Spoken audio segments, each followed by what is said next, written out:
এদেশে মহিলাদের কাছে 10টা টাকা থাকে না ভিক্ষা দেওয়ার জন্য? আপনি দেনই নেই কখনো, আপনি দেনই নেই কখনো।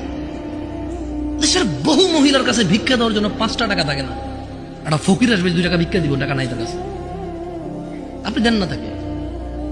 আর ওর বাপ মরে যাওয়ার আগে ইচ্ছা করে মেয়ে পেয়ে গেলে আরেক বেটার পোলা ভাগ পাবে, মেয়ের জামাই আর নাতিরে তো ভোগ করবে, এই ভয়ে বেঁচে থাকতে ছেলেদের নামে সব জমি লিখে দিয়ে গেছে।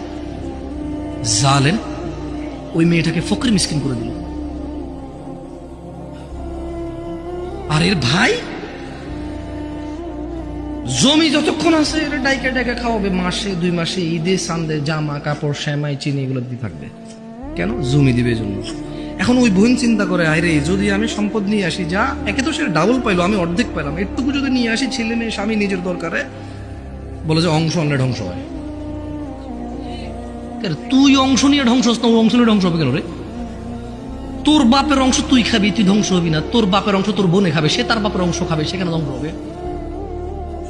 তোকে যা আল্লাহ নির্ধারণ করে দিয়েছে, নির্ধারক আল্লাহ, এখানে তোর অধিকার রেখেছে আল্লাহ, ওই মেয়ের জন্য অধিকার রেখেছে আল্লাহ, তুই খালি ধ্বংস হবি না, ও খালি ধ্বংস হবে কেন রে?